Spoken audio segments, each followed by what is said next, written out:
Before we jump into the chaos, don't forget to hit subscribe so you never miss the next adventure. The detention scanner was having what Geminara would later describe in her incident report as a complete psychological breakdown. Juan stood in the middle of the scanning chamber, arms spread wide. While red warning lights painted the walls like a disco from hell, the scanner's mechanical voice had been repeating the same phrase for the past 5 minutes. Multiple weapons detected. Biological warfare systems active. Subject poses extreme threat to facility integrity. Look, Juan said, addressing the increasingly panicked security team through the reinforced glass. I told you guys already. I'm just here for the cultural exchange program. The only thing I'm carrying is my student ID and whatever's left of my dignity. Horologics, the facility's head of psychological assessment, pressed her elongated fingers against the control panel. Her species had evolved from creatures that resembled crosses between praying mantises and librarians, and right now she looked like she was about to eat her own research notes. The scanner is detecting weapons-grade biological systems throughout your entire physiological structure. Yeah, that's called being alive. This is unprecedented, Ivorix muttered from his position behind what appeared to be a blast shield. The security chief's carapace was shifting through various shades of nervous purple. Subject maintains hostile biological agents in multiple internal chambers. Those are organs. Genius. Geminara stepped forward, her crystalline features catching the emergency lighting. As the lead scientist on Project Deathworld, she'd spent the better part of her career studying the galaxy's most dangerous predators. None of them had ever made her scanning equipment question its own existence. Human One, can you explain why our sensors are detecting what appears to be a chemical weapons laboratory inside your torso? Juan looked down at his chest, then back at the observation window. You mean my stomach? That's just where I keep the acid that dissolves my food. Pretty standard stuff. The silence that followed was the kind usually reserved for funeral homes and tax audits.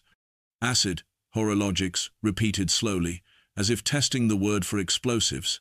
Hydrochloric acid, specifically, concentrated enough to strip paint. Want me to demonstrate? Juan mimed, lifting his shirt. No. The response came from every alien in the room simultaneously.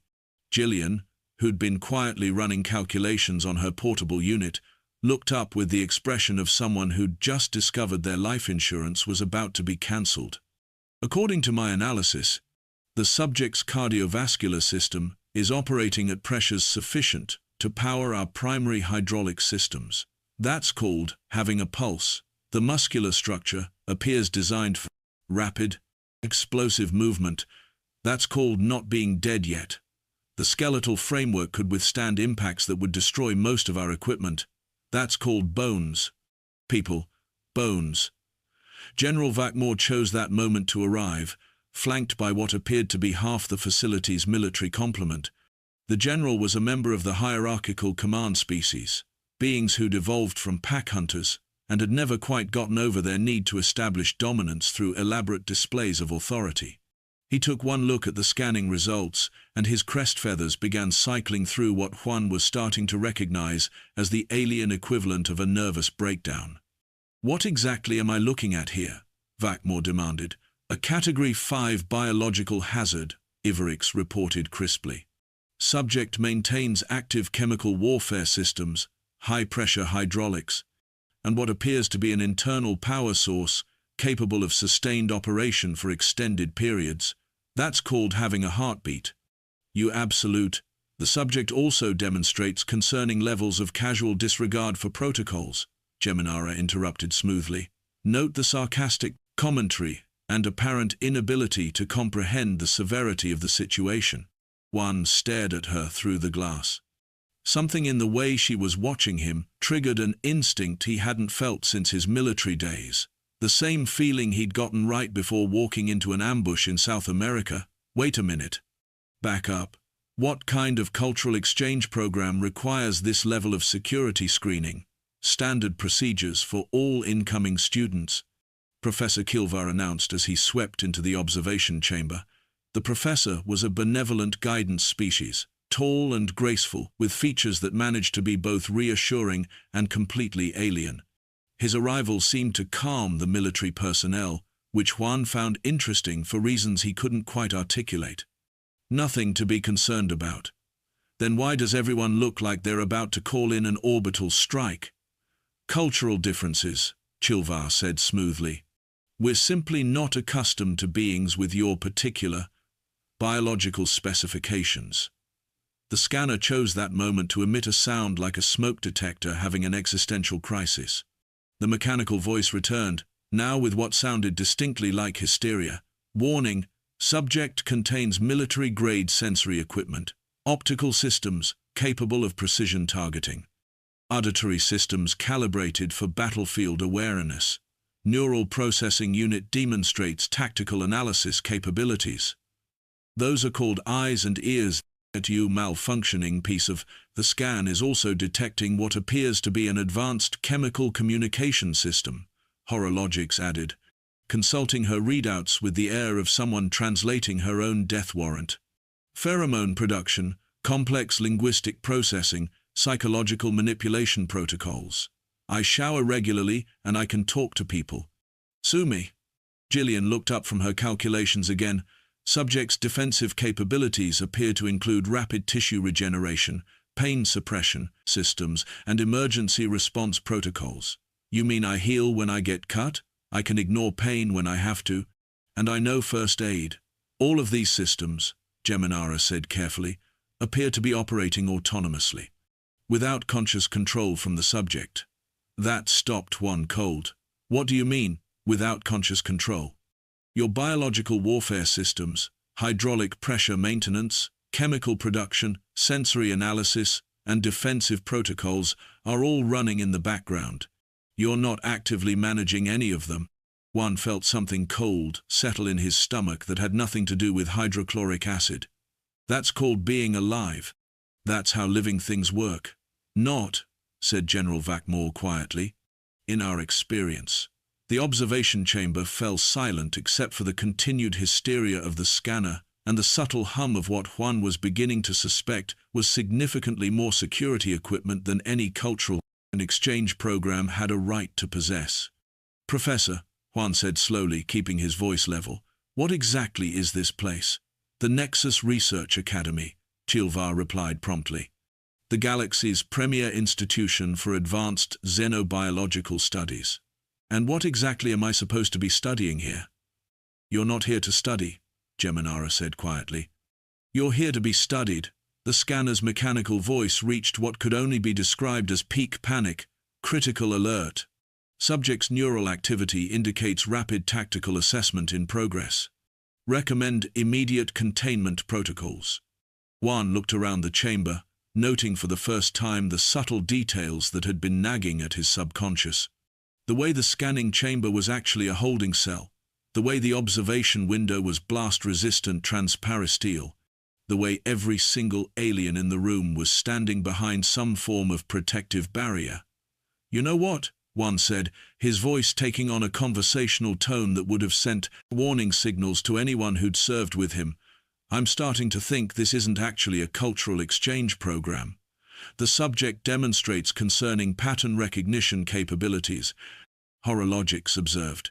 Subject appears to be transitioning from cooperative to analytical behavioral modes, Ivorix added, his carapace now cycling through shades that suggested he was ready to call for backup. The neural activity patterns are unlike anything in our databases, Gillian reported. It's as if the subject is running multiple simultaneous analysis protocols. That's called thinking, you magnificent idiots. General Vakmore stepped closer to the transparisteel, his crest feathers now locked in what Juan suspected was the alien equivalent of battle-ready. Human Juan, I need you to remain calm and cooperative. Funny thing about that, General. See, back where I come from, when someone tells you to remain calm and cooperative while you're locked in a scanning chamber being analyzed like a biological weapon, that's usually when things are about to get very interesting. The scanner's voice reached a new octave, subject displaying classic pre-combat behavioral indicators. Stress hormones increasing. Muscle tension rising. Recommend immediate sedation protocols. Now that, Juan said, tapping his chest exactly where his heart was hammering against his ribs, is what you might call armed and dangerous. But here's the thing about humans, folks, we don't carry weapons. He spread his arms wide again, grinning at the increasingly nervous aliens. We are the weapon. The scanner fell silent. In the observation chamber, General Vakmore was having what appeared to be a rapid consultation with his staff. Geminara was inputting data with movements so fast her crystalline fingers were blurring. Horologics was running calculations that were making her normally serene features twist into expressions that belonged on horror movie posters. "Professor Kilvar," one said, conversationally, "I'm guessing this is the part where you tell me why I'm really here." The professor's graceful features arranged themselves into something that might have been an apologetic smile if one had been in the mood. And to see it that way, the Galactic Council has been concerned about humanity's recent expansion into previously unexplored sectors. Concerned how? Your species has demonstrated capabilities that don't align with standard galactic behavioral models, such as surviving in environments that should kill you, adapting to situations that should break you, solving problems using methods that shouldn't work. Chilvar paused. Winning conflicts against opponents who should defeat you. Juan felt that cold feeling in his stomach expand into something approaching dread. "And you thought you'd invite one of us over for a friendly chat about it? We thought we'd conduct a comprehensive analysis of human capabilities," Geminara said, her voice clinical in the way that suggested she was reading from a script she'd memorized, "in order to better understand how to integrate humanity into the galactic community." The scanner's mechanical voice returned, quieter now but somehow more ominous. "Analysis complete. Subject represents existential threat to current galactic power structures. Recommend immediate research protocol implementation." "Research protocol," Juan repeated. "Comprehensive behavioral analysis," Ivorix clarified. "Stress testing, psychological profiling, combat assessment, medical examination, vivisection," Jillian added helpfully. "Probably quite a lot of vivisection." Juan looked around the chamber one more time, taking inventory. Reinforced walls, multiple security checkpoints between him and the exit, armed guards who were trying very hard to look casual about the fact that their weapons were charged and ready. "Well," he said, settling back against the scanning platform with the air of someone getting comfortable for a long conversation, "this is definitely not what the recruiter told me I was signing up for." "Recruiter?" Professor Chilvar inquired politely. "Yeah, nice lady. Government contractor. Said you folks were looking for cultural ambassadors. Really played up the whole make friends with aliens angle." Juan grinned. "Funny thing though, she was really specific about what kind of person you wanted. The aliens exchanged glances that suggested they were all beginning to suspect they'd made a terrible mistake." "What do you mean?" Geminara asked. "Well, she wanted someone with military experience, someone who'd been in combat situations, someone who could think on their feet under pressure." Juan's grin widened. "Someone who was really, really good at pretending to be something they weren't."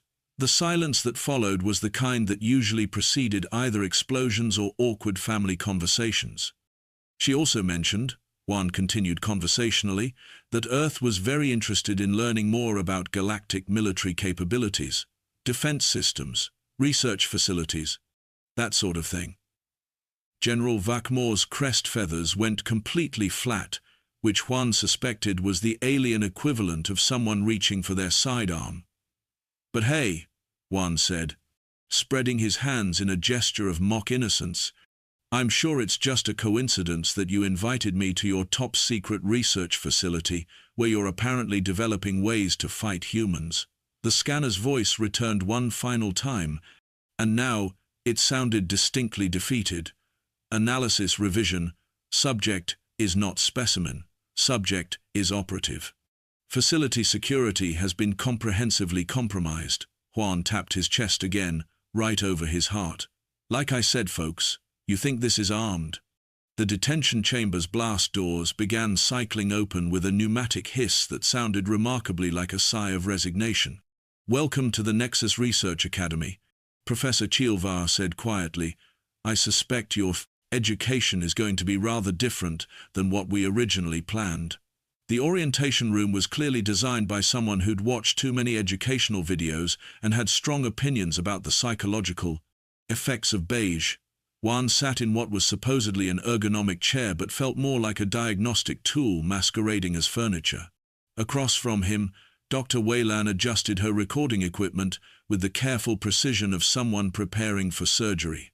"This is just a standard cultural assessment interview," she explained, her voice carrying the kind of professional warmth that doctors used right before they asked you to bend over. "We want to understand human social structures, decision-making processes, that sort of thing." Juan nodded agreeably while his brain catalogued every detail of the room.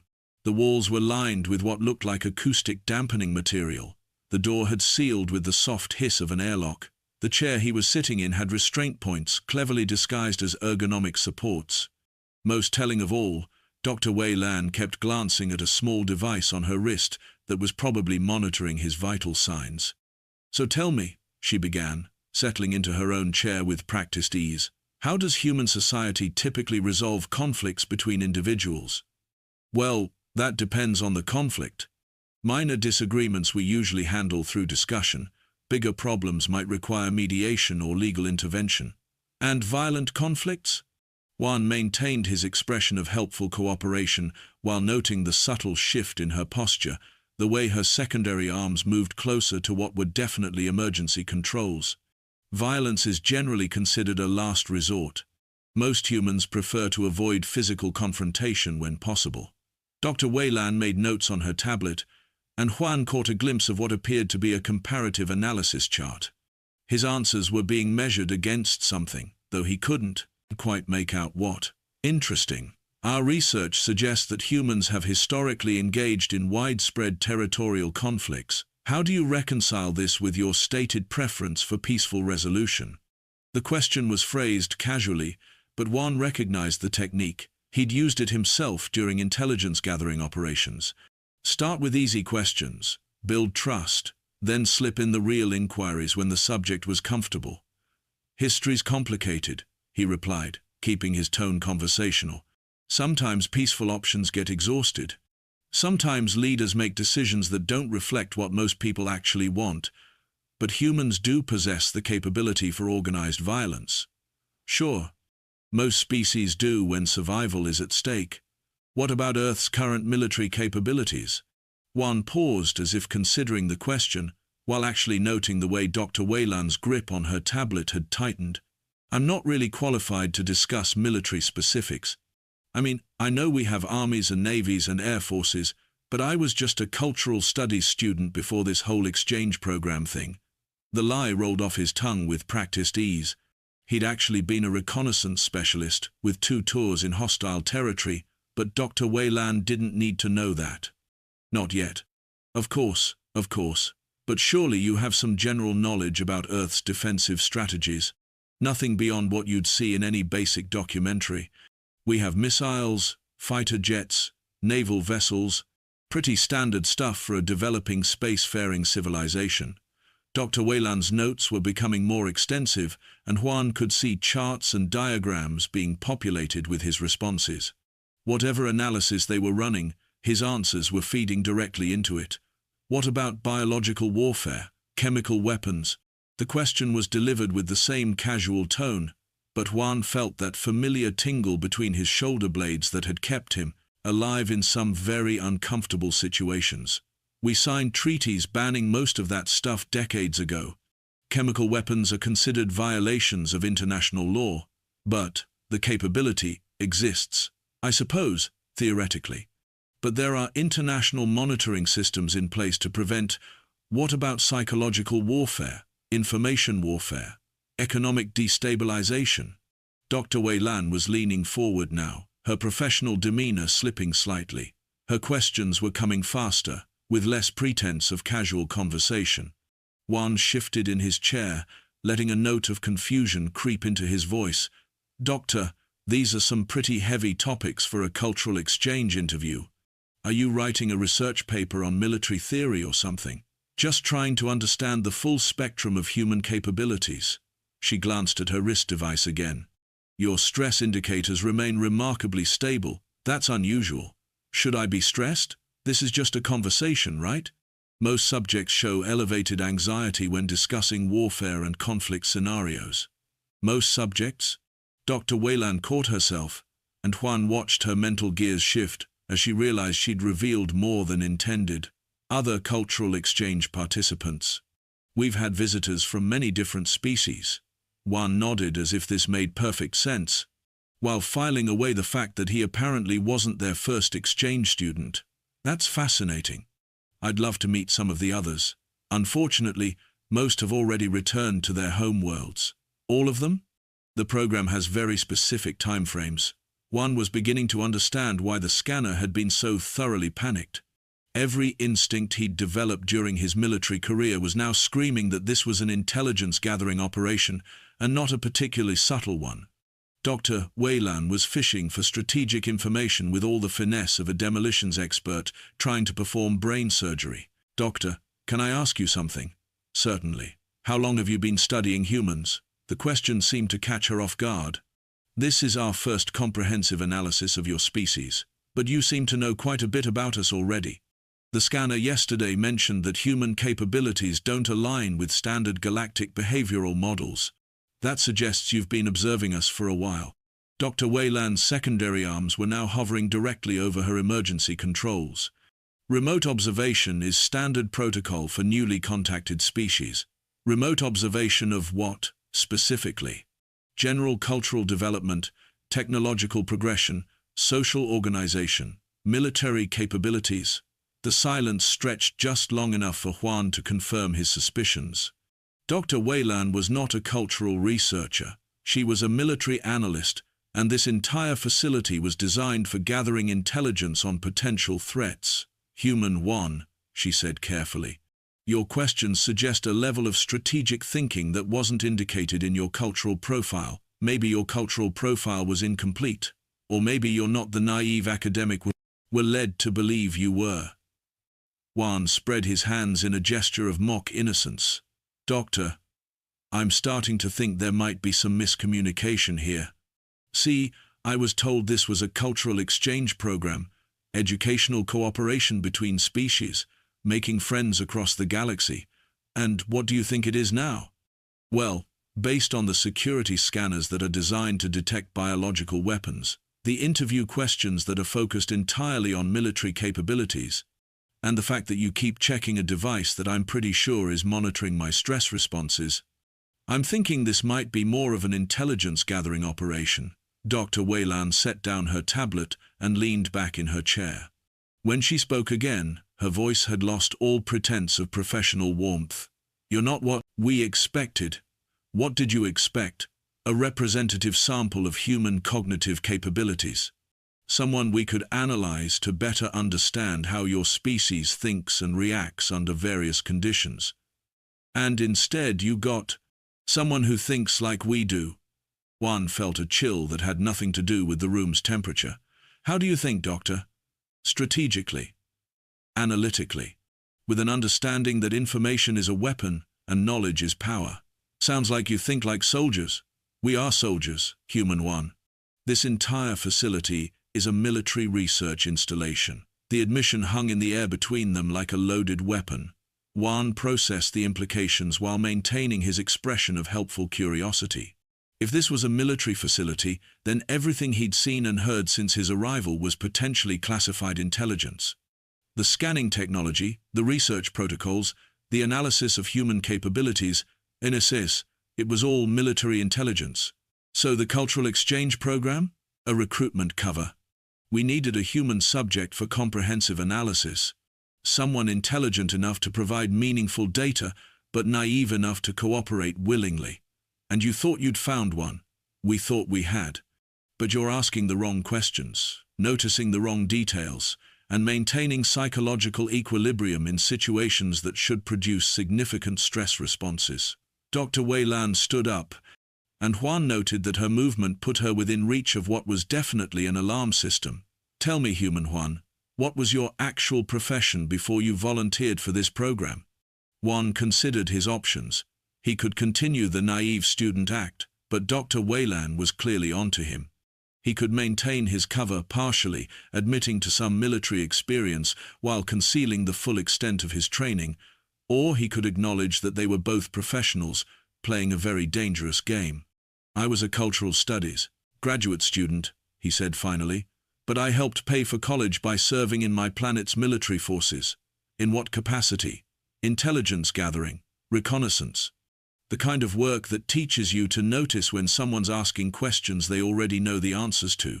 Dr. Wayland's expression shifted into something that might have been respect if it hadn't been accompanied by her hand moving toward the alarm controls. So you understand the nature of our situation. I understand that you've been studying Earth's military capabilities, that you've brought me here under false pretenses, and that this conversation is probably being recorded for analysis by people who view my species as a potential threat. Your species is expanding rapidly into sectors that have been stable for centuries. Your military tactics don't follow established patterns. Your resource utilization strategies are unprecedented. Your adaptability in hostile environments exceeds anything in our databases, and that scares you. That requires careful analysis. Juan leaned forward slightly, noting how Dr. Wayland's posture immediately shifted into a defensive stance. Doctor, can I share something with you? What? Back on Earth, when we encounter a new species, we usually start with diplomacy. We send ambassadors. We establish trade relationships. We look for common ground. That's standard galactic protocol. But you didn't do that with us. You set up a fake cultural exchange program to lure one of us to a military research facility for analysis. That suggests you view us as a threat to be studied, rather than potential allies to be approached. Dr. Wayland's hand was now hovering directly over the alarm controls. Your point? My point is that if Earth finds out about this, they're going to wonder why you felt the need to study us in secret. And when Earth starts wondering about things like that, we tend to get very creative about finding answers. The silence that followed was broken by the soft chime of Dr. Wayland's wrist device. She glanced at it, and her expression went through several rapid changes that one interpreted as surprise, concern, and something approaching panic. What is it? He asked politely. Your stress indicators. They're not just stable, they're actually decreasing. Maybe I'm starting to relax. Subjects don't relax when they discover they're being held in a military research facility. Most subjects probably aren't reconnaissance specialists who've been in worse situations. Dr. Wayland stared at him for a long moment, then slowly reached for the alarm controls. Human Juan, I think this interview is over. Already, I was just starting to enjoy myself. She paused, her hand frozen over the controls. What do you mean? Juan smiled, and for the first time since his arrival, let his professional mask slip slightly. Doctor, I've spent the last day and a half observing your security protocols, analyzing your research methodologies, and cataloging your facility's capabilities. You've been studying me, but I've been studying you right back. And what have you learned? That you're very good at gathering intelligence, but you're not quite as good at recognizing when intelligence is being gathered on you. Dr. Wayland's hand slammed down on the alarm controls, and the room filled with the sound of warning signals that meant Juan's education was about to take a very interesting turn. The containment protocols were impressive, Juan had to admit. Within minutes of Dr. Wayland triggering the alarm, the facility had transformed from a research installation into a military fortress. Blast doors sealed every corridor, automated defense systems emerged from hidden panels, and armed security teams took positions at strategic choke points. If Juan had actually been trying to escape, he would have been thoroughly impressed by the response time. Instead, he was sitting calmly in his cell, hands folded behind his head, watching Ivorix pace back and forth outside the energy barrier like a caged predator having an existential crisis. Subject appears remarkably unconcerned about current containment status, the security chief muttered into his communication device. Stress indicators remain within normal parameters despite maximum security lockdown. Juan stretched and settled more comfortably on the narrow bench that served as both seat and bed. The cell was clearly designed for beings much larger than humans, which meant he had plenty of room to think. And thinking was exactly what he'd been doing for the past several hours, while the aliens held increasingly frantic conferences just outside his hearing range. The facility's design was fascinating once you understood what you were looking at. What had initially appeared to be a research academy was actually a comprehensive intelligence analysis center. Every room he'd seen was equipped with monitoring systems, every conversation area had acoustic analysis equipment, and every piece of furniture contained sensors designed to gather physiological data. They hadn't just been studying him during the formal interviews, they'd been analyzing every breath, heartbeat, and micro-expression since his arrival, which meant they now had a detailed record of exactly how a human intelligence operative behaved when he was pretending to be a naive cultural exchange student. General Vac-Moore approached the cell with the measured stride of someone who'd been having a very bad day and suspected it was about to get worse. His crest feathers were locked in what Juan had learned was the alien equivalent of gritting your teeth. "Human Juan," the general said formally, "we need to discuss your current situation." "Sure thing, General. Pull up a chair." "Well, assuming you have chairs that work for your anatomy." "I never know with you folks." The casual tone seemed to irritate Vac-Moore even more than the containment breach had. "You've been classified as a hostile intelligence operative conducting unauthorized reconnaissance of a classified military facility. That's a pretty serious charge. Got any evidence to back it up? Your behavior patterns, psychological responses, and tactical awareness all indicate advanced military training." Juan nodded thoughtfully. "You know, back on Earth, we have this thing called due process. You can't just throw accusations around without proof. This isn't Earth." "No kidding. I noticed that when the welcoming committee tried to dissect me," General Vac-Moore stepped closer to the energy barrier, his stance shifting into what Juan recognized as an interrogation posture. "What is your real mission here? Cultural exchange, educational cooperation, making friends across the galaxy?" Juan paused and grinned. "You know, the same thing I told you yesterday when you thought I was harmless. We know you're gathering intelligence on our capabilities. General, I hate to break this to you, but your capabilities are kind of hard to miss. You've got energy barriers, automated defense systems, scanning technology that can analyze biological processes in real time, and acoustic dampening that would make our best facilities jealous. Plus, this whole place is clearly designed for holding and studying unwilling subjects."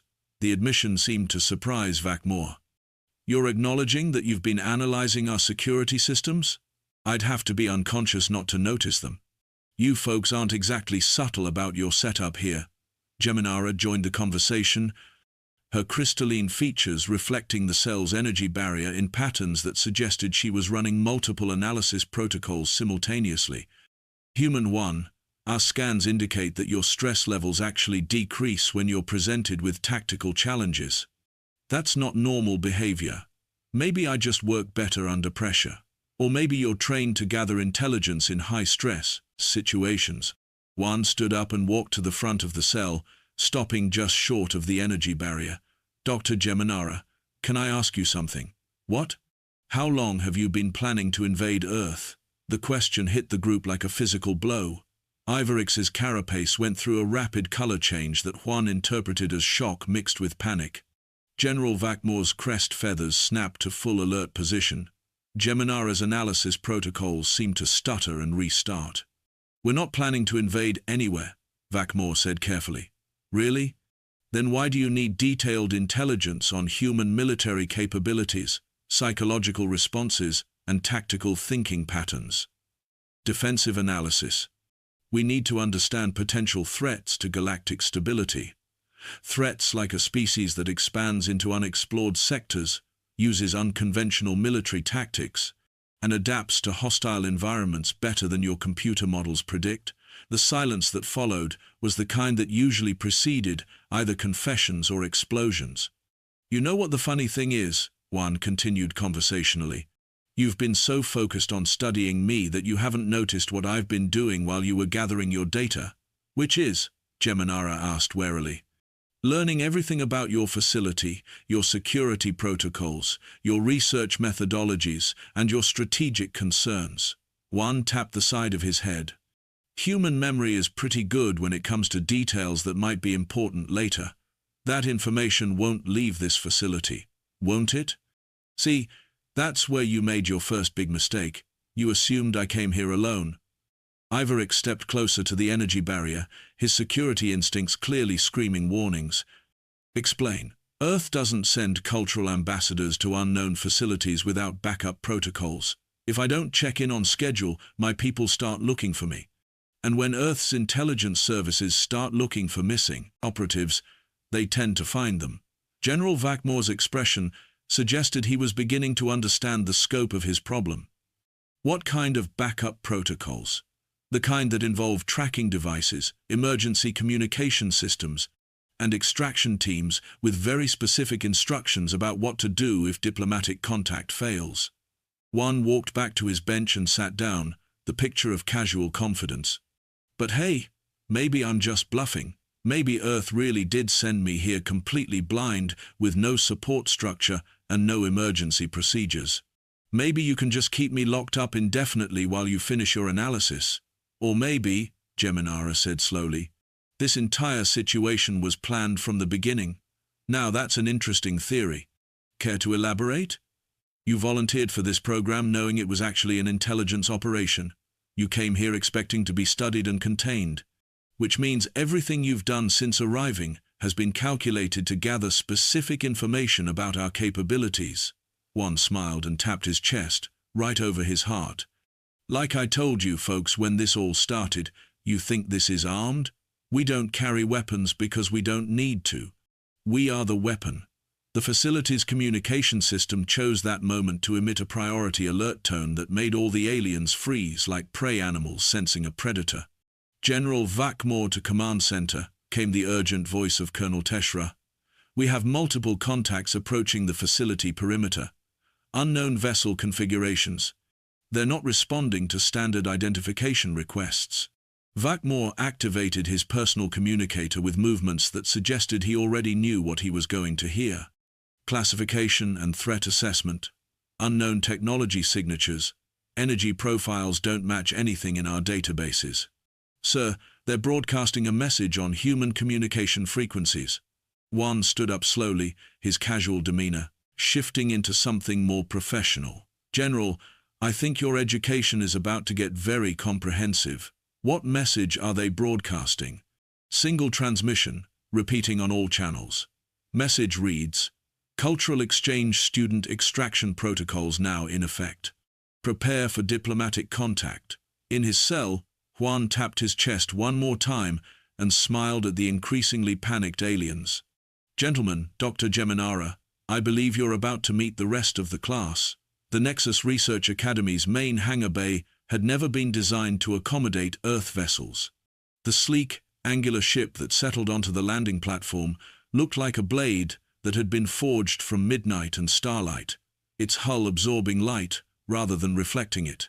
When the boarding ramp extended with mechanical precision, it revealed an interior that seemed to bend shadows into architectural features. Commander Iron emerged first, his uniform crisp, despite what had clearly been a long journey. Behind him came a team of individuals who moved with the kind of coordinated efficiency that spoke of extensive training in situations where mistakes were measured in body counts. None of them appeared to be carrying weapons, which somehow made them more intimidating than if they'd been bristling with armaments. General Vakmore stood at the head of his own delegation, trying to project authority while his crest feathers betrayed his nervousness. The welcoming committee included every senior officer in the facility, all of whom looked like they were attending their own court-martial. Commander Iron Vakmore began formally. Welcome to the Nexus Research Academy. We appreciate your prompt response to our cultural exchange program. Iron's expression suggested he found something amusing about the formal greeting. General, let's skip the diplomatic niceties. We're here to collect our operative. Your operative? Cultural exchange specialist Juan Martinez. Though I suspect you know him by a different designation by now. The admission sent a ripple of tension through the alien delegation. Geminara stepped forward, her crystalline features reflecting the hangar's harsh lighting in patterns that suggested rapid data processing. Commander, our records indicate that human Juan was a volunteer participant in an educational program. Dr. Geminara, isn't it? Iron's smile was pleasant and entirely without warmth. Lead researcher on Project Deathworld. Author of 17 classified studies on xenobiological threat assessment. winner of the hierarchical command species' highest honor for contributions to galactic security research.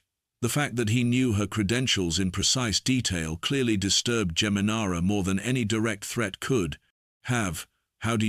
We make it our business to know who's studying us and why. Iron gestured toward his team. Dr. Hayes, would you care to explain our current understanding of the situation? One of the Earth team stepped forward, consulting a tablet that somehow managed to look more advanced than anything in the alien facility.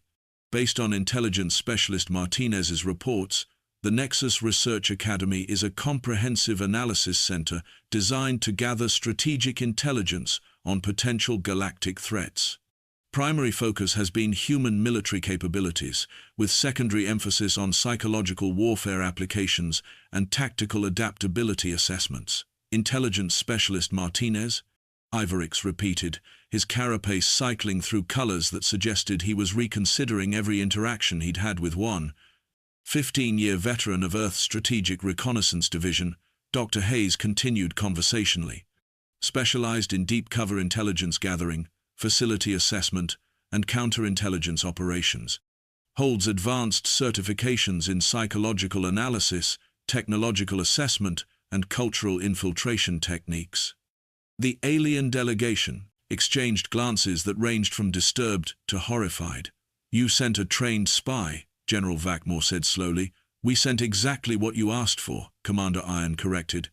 A human with advanced education, military experience, and the psychological flexibility to adapt to alien environments. The fact that those specifications describe a perfect intelligence operative wasn't our oversight. Professor Chielvar, who had been silent throughout the exchange, finally spoke up. The cultural exchange program was legitimate. We genuinely wanted to understand human society.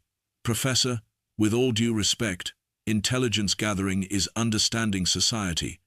You just didn't realize we were gathering intelligence right back. Iron activated his own communicator with a gesture that was somehow more casual and more threatening than General Vakmore's military precision. Martinez, you can join us now.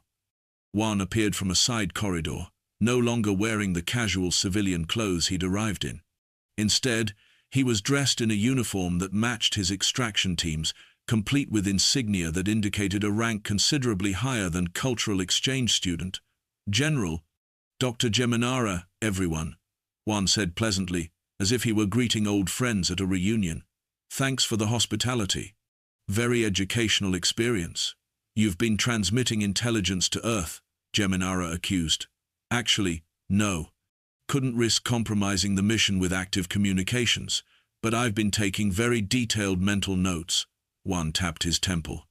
Human memory is remarkably efficient when properly trained. What kind of notes? Ivorix demanded. Security protocols, response times, technological capabilities, strategic concerns, facility layout, personnel assessments, psychological profiles of key individuals. Juan paused thoughtfully. Also your complete research database on human capabilities, which turned out to be fascinating reading. The admission that he'd accessed their classified research sent another wave of tension through the alien group. How? General Vakmore asked. You folks have excellent security for keeping people out, but your internal systems assume that anyone inside the facility is authorized to be there. Once I figured out your access protocols, it was just a matter of finding the right terminals. Commander Iron stepped forward, his professional demeanor shifting slightly. Martinez, report status. Mission complete, sir. Comprehensive facility assessment concluded. Intelligence gathered on galactic military preparedness, threat evaluation protocols, and strategic planning capabilities. Counterintelligence objectives achieved. Counterintelligence objectives? Professor Chielvar inquired weakly. Juan's expression became more serious. Professor, you've spent considerable resources studying human capabilities because you view us as a potential threat to galactic stability, but you were operating under several fundamental misconceptions, such as? You assumed we were expanding aggressively into unexplored sectors because we're territorial predators looking for new hunting grounds. Juan shook his head. Actually, we're expanding because we're looking for other intelligent species to establish relationships with. Relationships? Trade partnerships, cultural exchange, scientific cooperation, mutual defense agreements. The kind of relationships that make everyone stronger and more secure. Geminara's features shifted into patterns that suggested she was running analysis protocols at maximum capacity. But your military capabilities, your tactical innovations, if your adaptability in hostile environments, our defensive measures developed because we spent most of our early history assuming that anything unknown was probably trying to kill us. One finished. Turns out that's not actually true most of the time, but the skills transfer well to exploration and diplomacy. Commander Iron gestured toward his team. Which brings us to why we're really here. To extract your operative, General Vakmore said. To extend an invitation. Iron's expression became genuinely diplomatic. Earth would like to propose formal first contact protocols with the Galactic Council, open diplomatic relations, technology sharing agreements, joint research initiatives. The silence that followed was profound enough to have its own gravitational field. You want to join the galactic community, Ivoric said slowly. We want to contribute to it. Humans are very good at solving problems, especially problems that require unconventional approaches. We suspect the galaxy has quite a few challenges that could benefit from our perspective. Such as? Dr. Hayes consulted her tablet again. Based on intelligence specialist Martinez's observations, you're dealing with resource allocation inefficiencies, communication barriers between species with different cognitive frameworks, territorial disputes in expanding sectors, and technological stagnation in several key research areas. All problems that human approaches to innovation and cooperation might help address, Juan added. But first, we needed to understand how the galaxy currently operates, what your concerns were about us, and whether productive relationships were actually possible. Professor Kilvar was staring at Juan with an expression that suggested his worldview was undergoing fundamental reconstruction. This entire operation was a diplomatic initiative, cultural exchange at its finest, Juan confirmed. You learned about us, we learned about you, and now we can decide how to move forward together. General Vakmore's crest feathers had gradually shifted from defensive alert to something approaching thoughtful consideration. And if we decline your invitation to formal relations? Commander Iron's smile returned, but this time it carried genuine warmth instead of veiled threats. Then we'll respect your decision and continue expanding in directions that don't intersect with established galactic territories. But we'll keep the offer open, because we think cooperation benefits everyone involved. That's it? No ultimatums? No demands for immediate acceptance? General, we spent the better part of our planet's history learning that forcing relationships usually doesn't work out well for anyone. We prefer to let people make their own choices about whether they want to work with us. Geminara stepped forward, her analysis protocols apparently having reached some kind of conclusion. Intelligence Specialist Martinez, during your time here, did you identify any genuine threats to galactic security? Juan considered the question seriously. The biggest threat I identified was the assumption that different equals dangerous. You've built impressive defensive capabilities, but they're all designed to counter threats that think like you do. The real danger isn't from species that are different, it's from species that are so similar to you that you don't recognize them as threats until it's too late. And humans don't fit that category. Humans are definitely different. But different in ways that tend to make everyone around us more adaptable, more creative, and more capable of handling unexpected challenges, Juan grinned. Plus, we're really good at making friends with people who initially wanted to dissect us. Commander Iron activated his communicator again. Earth Command, this is Extraction Team Alpha. Mission parameters complete. Initiating diplomatic contact protocols. The response came through clearly enough for everyone in the hangar to hear. Understood, Commander. Formal diplomatic vessel is en route with full ambassadorial staff. Estimated arrival in standard diplomatic timeframes. A diplomatic vessel, General Vakmore repeated. Complete with cultural attachés, trade negotiators, scientific exchange coordinators, and a really excellent chef who specializes in creating fusion cuisines from different planetary traditions, Commander Iron confirmed. We figured if we were going to do this, We might as well do it properly. Juan walked over to the alien delegation, stopping just close enough to be conversational without being threatening. General, Dr. Geminara, Professor Kilvar, everyone, I want you to know that despite the unconventional circumstances, I genuinely enjoyed my time here. You folks are intelligent, dedicated, and genuinely concerned about the welfare of your civilizations. Those are exactly the kind of qualities that make for good allies. He tapped his chest one final time, right over his heart. You asked if I thought this was armed. The answer is yes. Armed with curiosity, creativity, adaptability, and an absolute determination to turn potential enemies into permanent friends.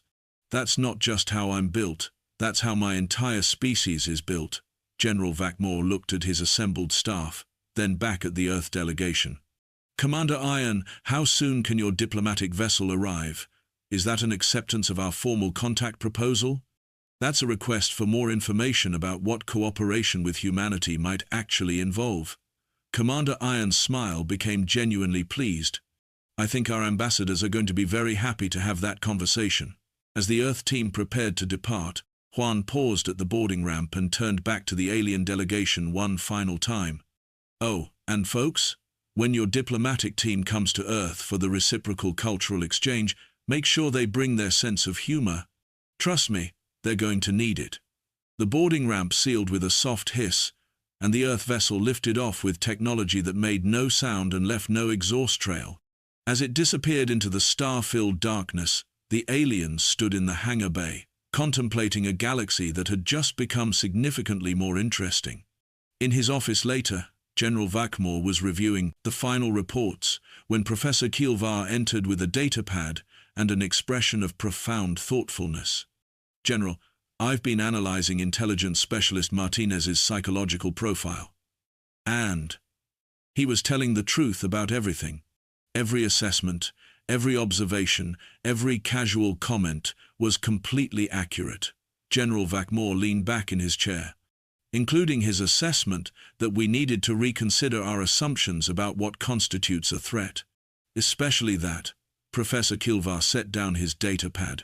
General, I think we just learned something very important about the nature of power, which is, the most dangerous weapon in the galaxy isn't technology or tactics or superior firepower.